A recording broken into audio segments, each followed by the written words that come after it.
these areas now under the control of Russian forces and where humanitarian aid is being delivered, we see the same scene being repeated.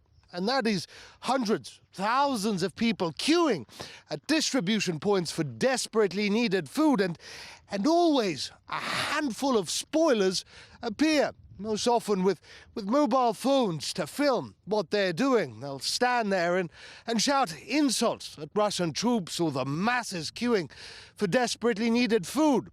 They then upload that footage to social media or friendly Western media outlets to create the impression that Ukrainians are against Russian aid, when it couldn't be further from the truth.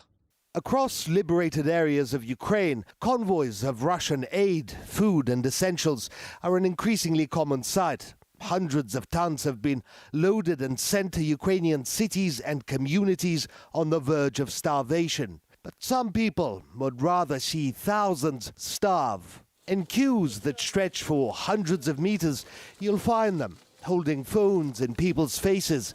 They are few in number, but aggressive and loud. Нам от вас ничего не надо. Забирайте, кормите и едьте домой. Сонце, Україна!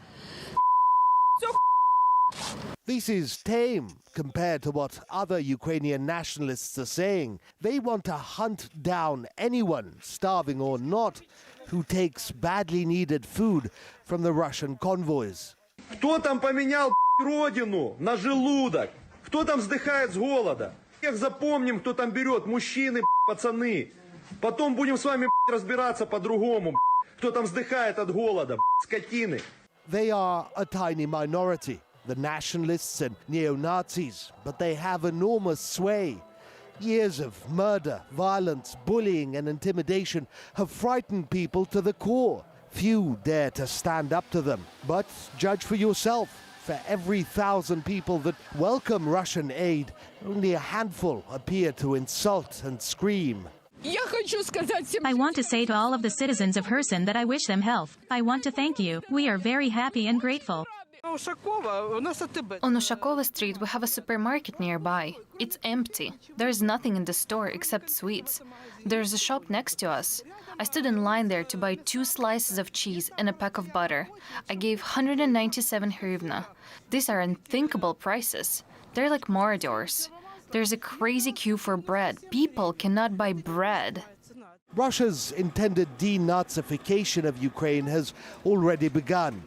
It will likely be an intense process, given how grave the security threat is.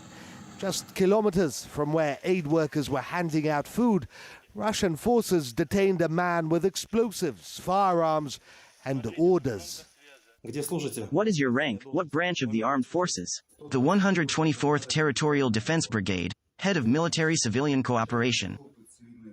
The threat of terrorist attacks, bombings and subterfuge will likely grow as nationalists and neo-Nazis hunker down and go into hiding.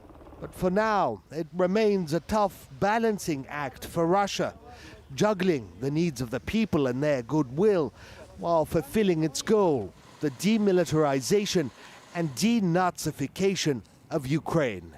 Morad Gazdiev from Kherson, Ukraine.